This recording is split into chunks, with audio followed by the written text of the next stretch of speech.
Hello दोस्तों, कैसे आप सभी लोग। आओ दोस्तों, बात कर रहे थे दिल्ली पुलिस के पेपरों के। आज पेपर नंबर 9 की बात करते हैं। सभी जिन बच्चों के पास चैनल सब्सक्राइब नहीं है, ज्यादा से ज्यादा सब्सक्राइब कर ले और शेयर कर ले ज्यादा से ज्यादा, जो उन बच्चों को भी फायदा पहुंचे जिनका दिल्ली पुलिस का एग्जाम है। ठीक है, इस तरह से सारे पेपर इसी चैनल पे लाएंगे। जैसे आने वाले एग्जाम, जैसे ग्रुप डी हो गई, एनटीपीसी, सारे पेपर इसी पे लाएंगे। अभी अपना दिल्ली पुलिस का चल रहा है, उसका नवा पेपर है। ठीक है, सोल्व करते हैं। 15 क्वेश्चन है, एक बार आप देख लो। और आपने कोई भी चैनल पे नया है, जिनने पिछले 8 पेपर नहीं देखे, वो पहले 8 पेपर भी देख ले। ठीक है, एग्जाम से पहले एक बार लगा लेना। उम्मीद है सबको फायदा अच्छा मिलेगा। ठीक है, आगे बढ़ते हैं। आओ बेटा, पहले क्वेश्चन से शुरू करते हैं। देखो, Delhi police constable executive 2023 official paper है। हेल्ड ऑन कब था? 1 दिसंबर 2023 की शिफ्ट का पूछा हुआ पेपर। ठीक है ना। पहले क्वेश्चन से शुरू करते हैं। पहला क्वेश्चन क्या पूछा था? चक्रवृद्धि ब्याज की दर से। चक्रवृद्धि ब्याज की दर से कोई धनराशि 10 वर्षों में दुगनी हो जाती है। जब भी आप लोगों को ऐसा कोई भी क्वेश्चन पूछे तो आप कैसे लिखेंगे उसको, ये देख लिया एक बार। देखो, 10 साल लगे उसको कितना होने में? 2 गुना होने में। कितना गुना होने में? 2 गुना। ऐसे अप्रोच देना है आपको। एज इट इज पेपर पूछा हुआ है, इसमें कोई चीजों में छेड़छाड़ नहीं है। ऐसे कैसे पूछा हुआ है, पेपर आया हुआ है ये। ठीक है, कैसे अप्रोच दे के आते हैं? कोई राशि 10 वर्ष में कितनी हो जाती है? 2 गुना। कितने वर्षों में? 16 गुनी। तो ये राशि 16 गुनी कब हो जाएगी, आपको ये देख के आना है। 16 गुनी। ठीक है, जब भी आप लोगों से कोई भी ऐसा पेपर पूछे तो ये जो भी संख्या दे रखी है उससे ये बनाने की कोशिश करना पावर के जरिए। आप क्या बोलोगे? सर ये 2 की पावर क्या है? 4 है। क्या है? 2 की पावर 4। अरे 2 की पावर 4 होगी तब भी तो 16 आएगा बेटा। समझ में आया सभी को? तो 2 तो ये रहा, इस 2 पे कितनी पावर लगा दो? 4।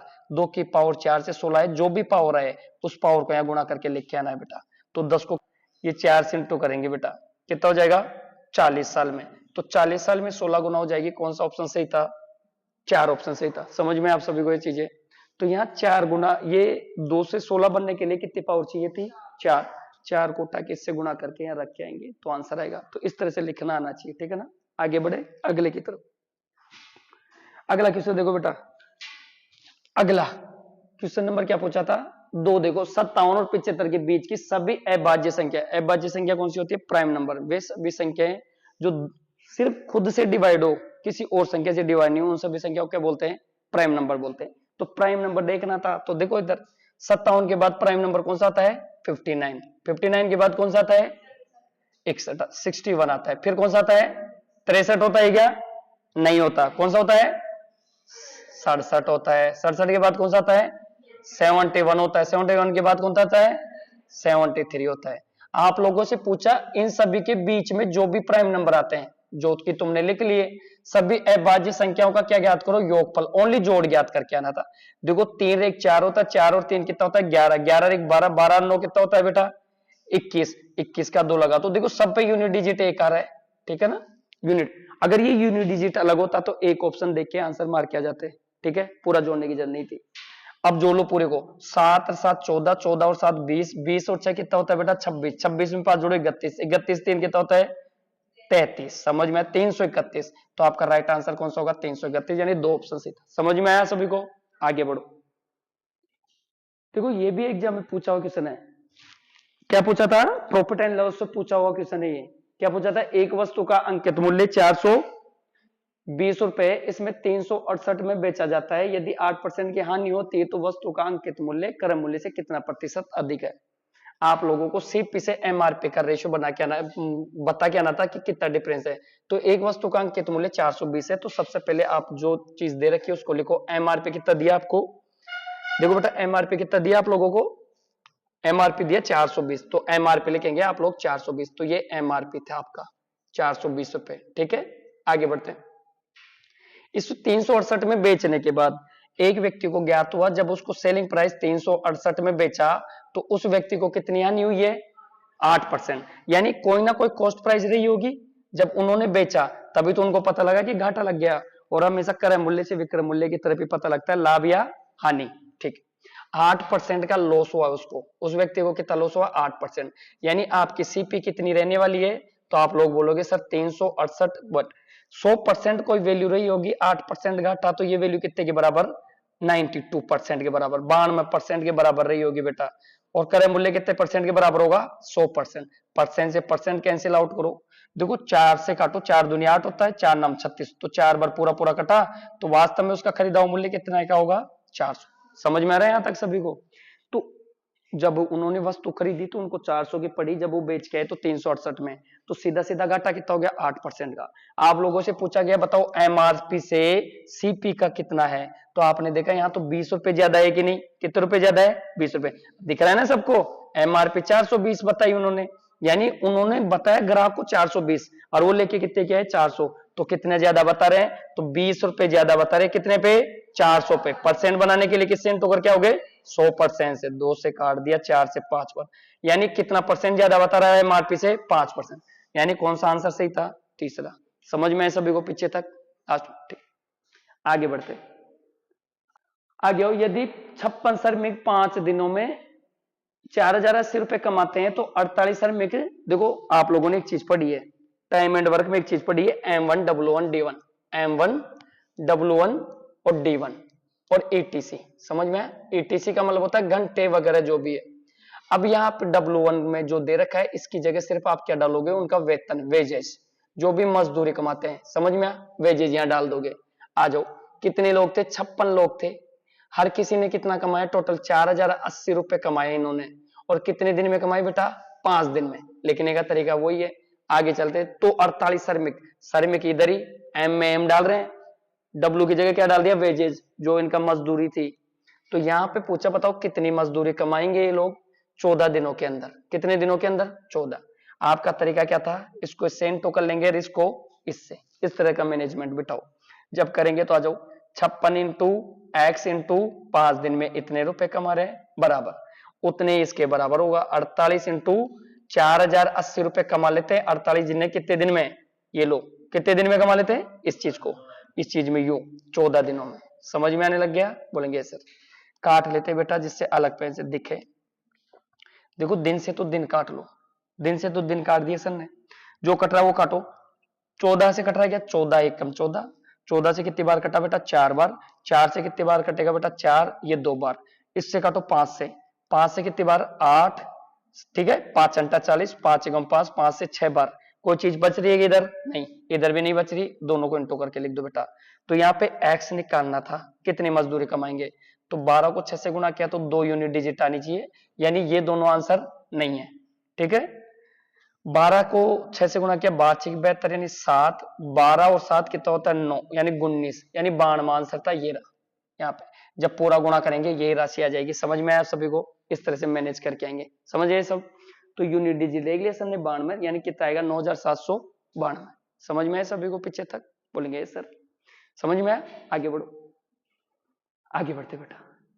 आगे देखा, एक तंबू एक लंबवर्तीय बेलन के आकार का है जिसके ऊपर एक शंकु लगा हुआ है, बेलन का व्यास 32 मीटर है, ठीक है, और बेलन की ऊंचाई 14 मीटर है, जबकि शंकु का शीर्ष जमीन से 26 मीटर ऊपर है। देखो क्या बोला एक बार समझो, एक इस तरह की ये आकृति थी, एक शंकु लगाया गया एक बेलन पे, ये बेलन था यहाँ पे, ये बेलन यहाँ से ये बनाया हुआ, ठीक है, ये चीज ऐसे, समझ में है सभी को पीछे तक। अब ये बोला गया एक वर्ताकार बेलन के आकार का है जिसके ऊपर एक शंकु लगा हुआ है, ठीक है, ये लगा हुआ है, बेलन का व्यास कितना था ये। तो मेरे को एक चीज बताओ, आप लोगों को एक चीज समझ में आ रही है क्या, कि बेलन का व्यास जितना होगा ये उतना ही किसका होगा, शंकु का। तो व्यास का आधा क्या होती है त्रिज्या, यानी आर कितनी हो गई 32 का आधा करेंगे आप लोग, कितना हो गई 16। समझ में आया यहाँ तक, ठीक। और बेलन की ऊंचाई 14 मीटर है, यहां से ये ऊंचाई 14 मीटर दे रखी है बेटा, कितनी 14, तो एच दे दी 14 मीटर, जो कि किसकी ऊंचाई है इसकी। ये सब मीटर में, सबसे प्यारी चीज क्या है सब मीटर में, ये भी मीटर में था। ये चीज तुम्हें एग्जाम में समझ में आनी चाहिए, अप्रोच लगाना। आगे बढ़ते हैं, आगे बोला 14 मीटर है, जबकि शंकु का शीर्ष जमीन से, यानी यहां से लेकर ये जमीन तक की दूरी कितनी दी 16, 16 दी। तो मेरे को बताओ आप लोग, ये चीज क्या बोल रहे हैं 26, 26 दी, तो ये पूरी 14 है, तो 26 में से बाकी ये लेस करके ही आएगा ना ये, तो ये दूरी कितनी आई, आप लोग बोलेंगे सर 26 - 14 कर लो, तो कितना बचा बेटा ये 12, आप लोग बोलेंगे सर ये 12 है। आगे बढ़ते हैं, इस तंबू के आवश्यक कैनवास का क्षेत्रफल, मेरे को बताओ पूरा कैनवास क्या होता है, कवर करवाना, एक कवर बनवाना, इस तरह की आकृति तुम्हारे पास घर पे बनी हुई थी, तुम लोगों को लगा कि इस पे एक कपड़ा बनवा लेते ऊपर ढकने के लिए, तो कपड़ा यहां से लेकर यहां तक ढकोगे ना इसको, तो एक कपड़ा बनाने का क्या होगा, तो सबसे पहले आप लोग बोलोगे सर इसको ढकने का कवर, यानी इसका वक्रपष्टीय क्षेत्रफल तो क्या होता है पाई आर एल, होता है नहीं होता? आप बोलेंगे सर होता है। समझ में आने लग गई कि आपको ये चीज? ये तो होता है पाई आर एल, ठीक है। अब इसको कवर करवाना यहां से लेकर यहां तक का पूरा गोल गोल, तो ये क्या होता है 2 पाई, बस ये दोनों ऐड करके आना था। अब यहाँ देखो आप लोगों के पास एल नहीं है तो आर दे रखी है ना आपको, ये पूरा सिस्टम देखो यहाँ से, तो ये एल, ये मेरे को तिर्यक ऊंचाई निकालनी इसकी, ये एल सलांटाइट है ये, तो एल निकालने के लिए पाइथागोरस लगा देंगे आप लोग। तो ये भुजा कितनी आ गई आप लोगों के पास 12, और ये कितनी आ गई 16, ये यहां से 16 गई है, ये त्रिज्या है। तो बताओ 16 और 12 का आप रेशियो लोगे तो 20 का रेशियो नहीं आएगा क्या? देखो 4 चौक 16, 4 ती 12, तो ये 5 होगी, 5 को 4 से करेंगे तो 20 आ गई क्या? तो एल की वैल्यू कितनी आ गई बेटा 20। समझ में आ गया होगा सबको पीछे तक? समझ में आया? जब सन ने रेशियो लिया 4 3 का आया, 4 3 क्या है ना, किसके मल्टीपल है 4 के, तो 5 5 4 3 की ट्रिपलेट देखी होगी आप लोगों ने, कितना हो गया 20 हो गया। आपके पास एल आ गई, पाई आर, यहाँ पर पाई आर दिख रही है आपको 16, सारा लगा दो, दोनों को जोड़ देंगे 2 pi R H plus pi R L. 2 यहां से क्या कॉमन ले लोगे बेटा? पाई आर कॉमन ले लो, तो 2h प्लस एल, यही होगा आपका फाइनल। पाई की वैल्यू कितनी है 22/7 है, देखो सोल्व कर रखी है पूरी, ठीक है ना? हाँ 3.14 बाद में देख लेंगे। आर की वैल्यू कितनी लोगे? आर की वैल्यू कितनी है 16, ठीक है। तुम बोलोगे ये सर बीच में 2h, h कितना रहा था ये रहा, 14 का डबल कितना होता है 28, एल कितनी आ रही थी आपके पास 20, ये आ रही थी ना 20, ये रही। समझ गए क्या सभी? इस तरह से सर ने पुट कर दिया, सोल्व कर लेंगे बेटा। देखो पाई की वैल्यू खुद बोल रखा है 22/7 नहीं लो, क्या लो 3.14, तो 3.14 ले लो इसको, गुणा इसको 16 कर लेंगे, और ये गुणा कितना होगा? गुणा 48 होगा बेटा। ये चीज ये पूरा सोल्व करके आना था, कर लेते इसको।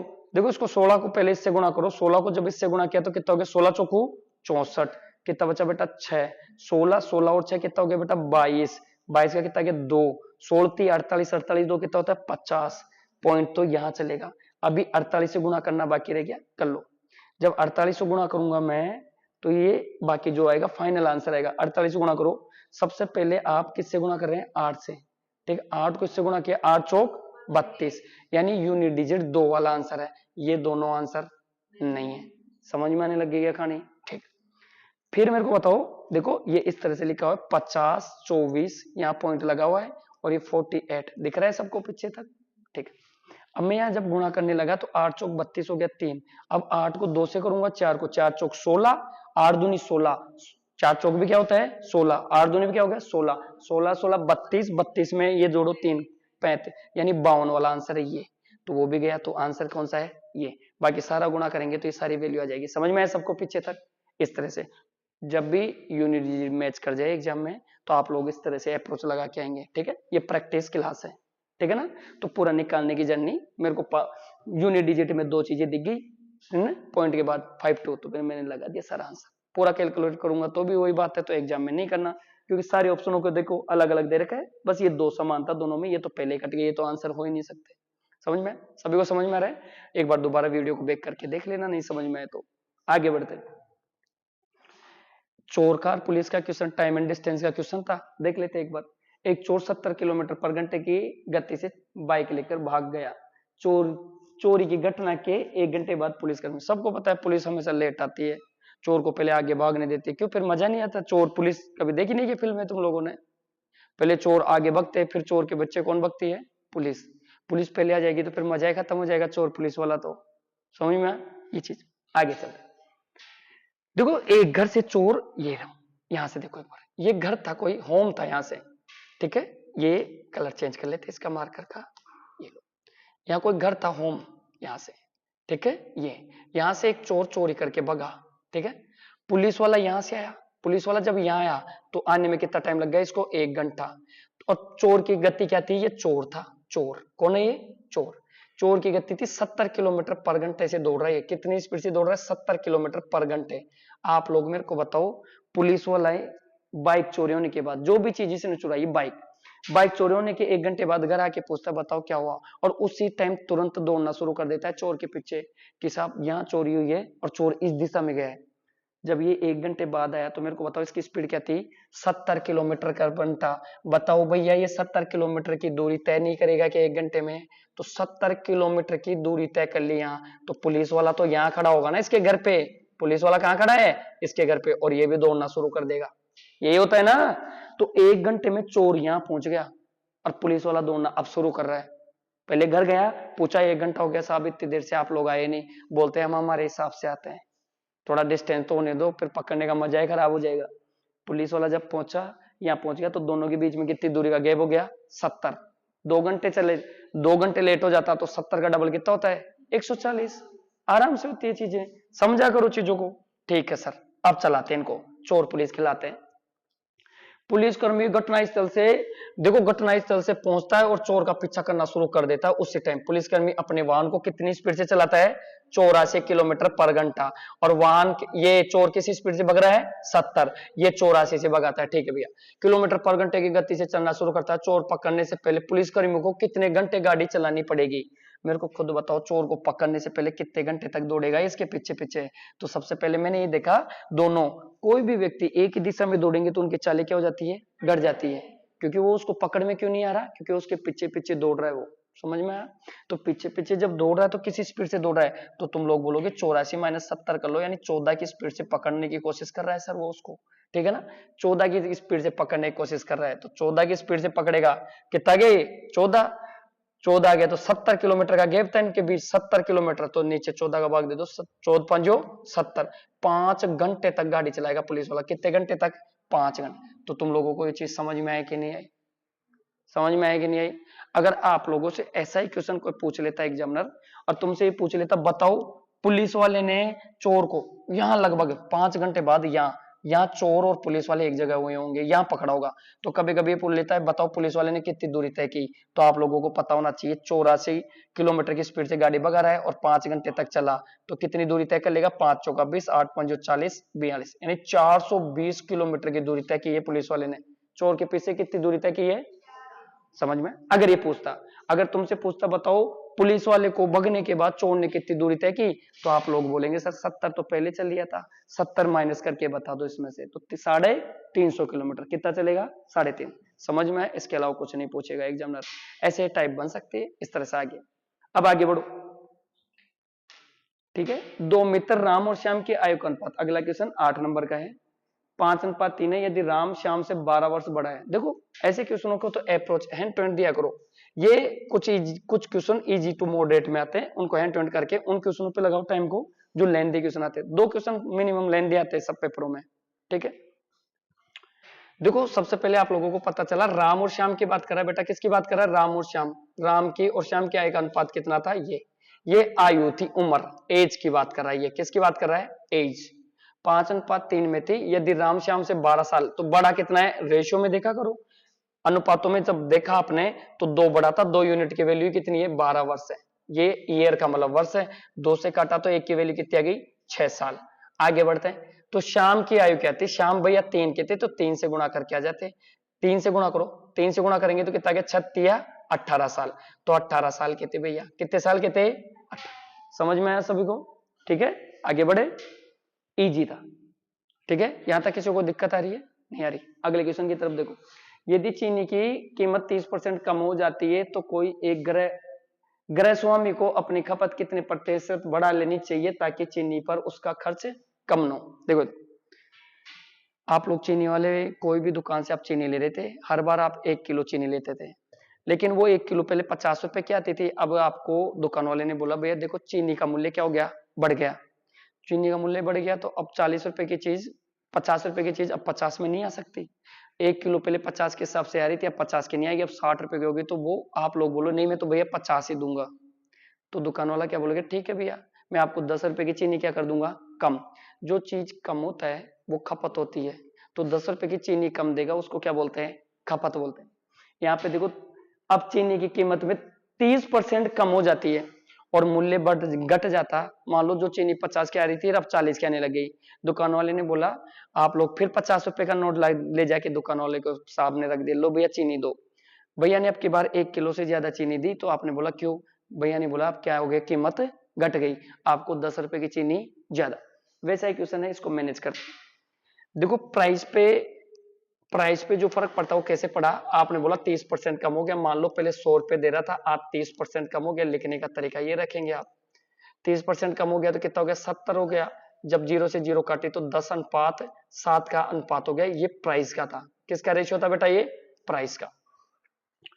अब देखो प्राइस का रेशियो समान, प्राइस का रेशियो 10 से 7 हो गया तो क्वांटिटी, आपकी जो क्वांटिटी जो आप लेके जा रहे थे उसका रेशियो जस्ट रिवर्स हो जाएगा। क्यों होगा, अभी समझाते हैं। तो ये 7 हो गया और ये कितना हो गया, 10। ऐसा क्यों हुआ, क्योंकि वो एक्सपेंडिचर को चेंज नहीं करना चाह रहा। 7 को 10 से गुणा करो, कितना आता है, 70। पहले भी वो 70 रुपए खर्च कर रहा था और आज भी कितने रुपए खर्च कर रहा है, 70। आप लोग समझे। इसीलिए जब भी कोई अपना खर्च ना तो कम करता है ना ज्यादा, तो हमेशा याद रखो प्राइस का रेशियो जस्ट रेसिप्रोकल होगा किसके, क्वांटिटी के। किसके, क्वांटिटी के। तो आपने देखा 7 से 10, यानी पहले वो 10 रुपए में कितने किलो लेके जा रहा था, 7 किलो। अब 7 रुपए की चीनी आने लगी तो कितनी लेके जा रहा है, 10 किलो। कितना फायदा उठा रहा है, 3 का। भैया 3 का फायदा कितने पे उठा रहा है, 7 किलो पे। 7 पे 3 का फायदा उठा रहा है। जो भी चीज कमी वर्दी हो उसको पर, जिस पे फायदा हो उसको नीचे लिख के आप 100% से गुणा करके देख लेंगे कितना परसेंट। तो कितना आ गया आंसर, 42/6/7। भाग दे के आना था 300 में, समझ में, 300/7 में, ठीक है। 7 चौक 28, तो यानी 4 से आंसर निकलेगा। तो 42/6/7%, ठीक है ना। कोई दिक्कत पीछे तक नहीं, आगे बढ़ो। 6 सेमी त्रिज्या वाले एक वर्त से 2 सेमी त्रिज्या वाली कितनी मोम की गेंदे बनाई जा सकती है। देखो त्रिज्या वाले वर्त नहीं है, ये भी गोल गेंद ही है, गोला है ये। क्या है ये, गोला। समझ में, वर्त तो टूडिया करती होती, गोला ये है। अब गोले को पिघाल कर 6 सेमी त्रिज्या वाला एक गोला था, यानी इधर देखो ये एक बड़ी गेंद थी ऐसे, ये बड़ी गेंद, और इसकी त्रिज्या कितनी बता रहा है वो, r 6 सेंटीमीटर बता रहा है बेटा। इस गेंद को तोड़ के छोटी छोटी गोलियां बनानी है ऐसे, छोटी छोटी, समझ में। और इस गोल की आर कितनी बता रहा है वो, त्रिज्या 2 सेंटीमीटर। 2 सेंटीमीटर की त्रिज्या में तोड़ना है। जब भी आप लोगों से कभी भी ये चीज बोले इसको पिघाल के ये बना दो, इसको तोड़ के ये बना दो, तो हमेशा आयतन बराबर आयतन करके, समझ में है सभी को, आयतन बराबर आयतन करोगे। 3D आकृतियों में जितनी भी है, जो भी 3D आकृति होती है उनका वॉल्यूम बराबर वॉल्यूम करोगे। बाकी 2D आकृतियों में परिमाप के बराबर परिमाप करोगे, ठीक है। आगे बढ़ते, क्या होता है बताओ, गोले का आयतन क्या होता है, 4/3 पाई आर क्यूब, ठीक है। इसकी कैपिटल आर ले लेते हैं, ये बड़ा है, ये छोटा आर है इसलिए आर। तो पाई आर क्यूब बराबर है किसके, 4/3 पाई आर क्यूब के बराबर। और कितने गोले बनेंगे यहां पता लग जाएगा, ठीक है ना।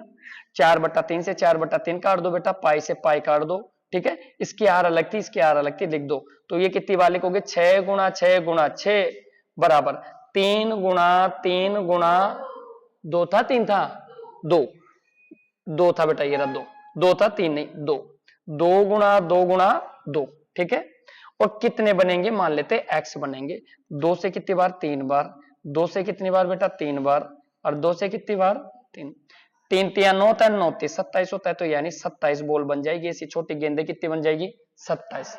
इसका बी राइट आंसर था। जिन्होंने भी किया था, जिनके पेपर आया था वो देख रहे हो, तो ये इसका राइट आंसर था, ठीक है ना। ऐसे दोबारा पेपर बने तो कोई गलती करके नहीं आएगा, ठीक है।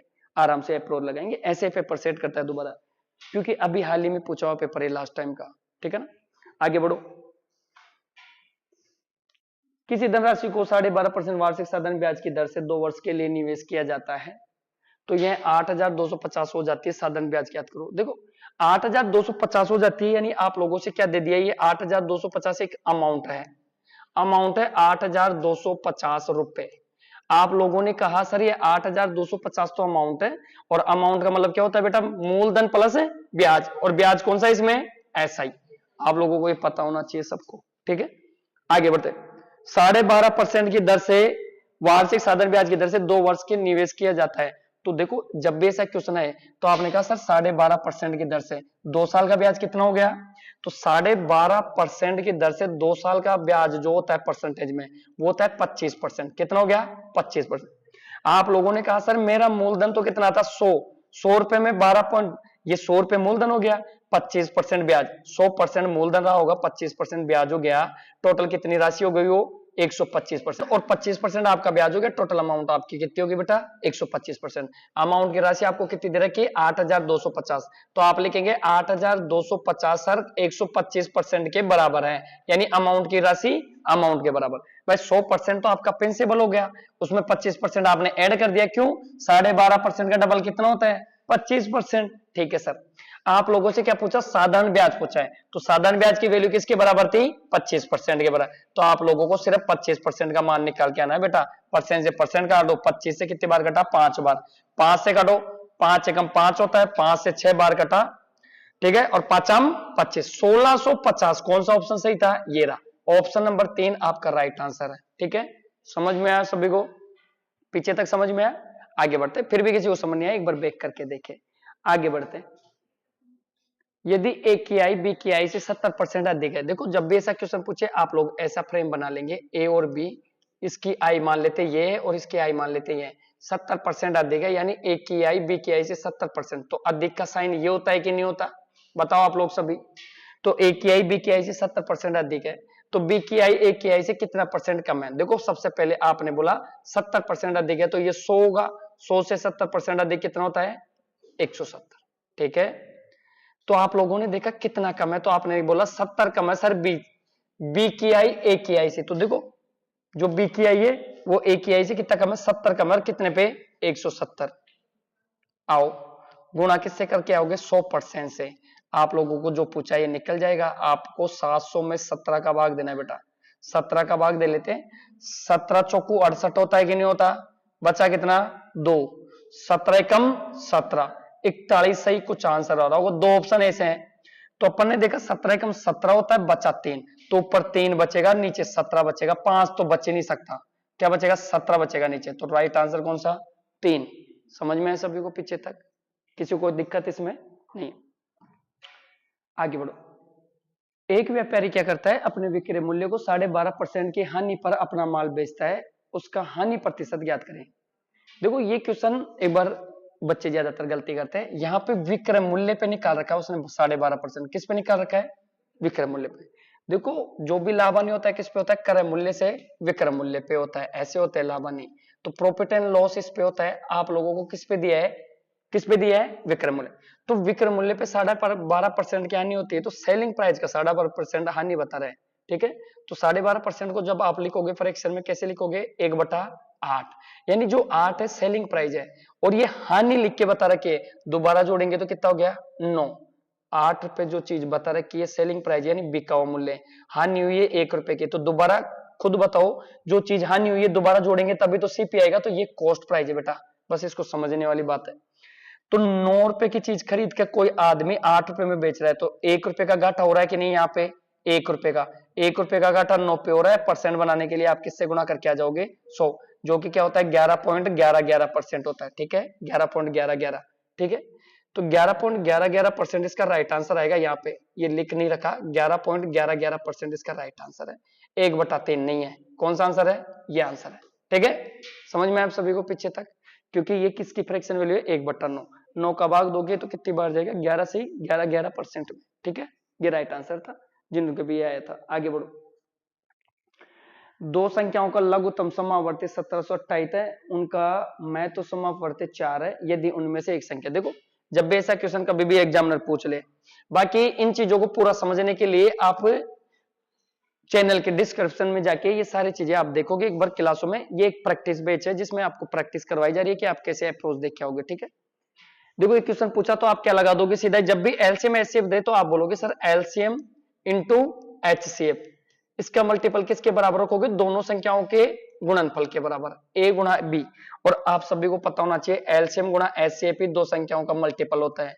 तो आप लोगों को एलसीएम कितना दिया 1728 और एचसीएफ कितना दिया 4, उनमें से एक संख्या नहीं दी, दूसरी संख्या कितनी दी 64। देखो 4 से आप डिवाइड करेंगे तो कितनी बार जाएगा 16, 16 का आप वज्र गुणा करके इसको डिवाइड कर दो, तो 16 को इससे काट दो, 16 कम 16 होता है, बचा कितना 1 बचा, भाग जाता नहीं तो कितना गया, इधर देखो 0 आ गया, भाग टूट गया, 100 सत्ते 112, 16 अट्ठे 128, यानी एक का मान कितना गया बेटा 108, यानी दूसरी संख्या कितनी थी 108 थी। सबका आ रहा था ये चीजें समझ में आई यहां तक। तो ये ऐसे कैसे पेपर पूछा है, पेपर ज्यादा टफ नहीं आते, इजी टू मॉडरेट में आते, ठीक है ना। आगे बढ़ते, देखो आप लोगों से दे रखा है 15 क्वेश्चन, 1.7 3/5, इन सब का क्या करना है, का औसत निकालना है, एवरेज। देखो आप सभी को लिख लेंगे संख्या 1.7, सबको ऐड करके जितनी बार संख्या उनको जोड़ ऐड करके भाग देना है, क्योंकि औसत किसको डिनोट करता है, एवरेज बराबर राशियों का सम होता है, योग बट राशियों की संख्या। आपको ये चीज लगानी है, सबसे पहले एक बार सम निकाल लें इनका, तो इनको सबको जोड़ो। देखो 3/5 को क्या लिख सकते हैं सर, 0.6 इसको लिख लिया, 2.4 इसको लिख लिया, 4.34 इसको लिख लिया, ठीक है ना, और 2.6 इसको लिख लिया, और 5 इसको लिख लिया। ऐड करो, ये 4 हो गया, 6 में 3 9 4 13, 13 और 6 19, 19 और 7 26, 2 बचा ये, 5 और 2 7, 7 और 4 कितना होता है 11, 11 और 2 कितना होता है बेटा 13, 13 रे कितना होता है 14, 14 में 2 जोड़ोगे तो 16, 16 पॉइंट, तो इसकी वैल्यू तो कितनी आएगी 16.64। आप लोग संख्या देखेंगे कितनी, 1 2 6, टोटल 6 संख्या थी, 6 दूनी 12। देखो 2 वाले कोई से आंसर नहीं है, सिर्फ एक आंसर में 2 आ रहा है, तो कौन सा आंसर सही हो गया, समझ में आया सभी को, बोलेंगे सर, ठीक है, यहां तक किसी को दिक्कत। इसी तरह से आने वाले सभी वीडियो में जितनी भी पीवाईक्यू है, चाहे से ग्रुप डी हो चाहे एनटीपीसी हो, सबको यही सोल्व कराएंगे। क्वेश्चन नंबर 9 था, ये पेपर नंबर 9 था, आगे 10वां पेपर भी 1-2 दिन में इसी पे आएगा, ठीक है। तो ज्यादा चैनल को शेयर और सब्सक्राइब करें, ठीक।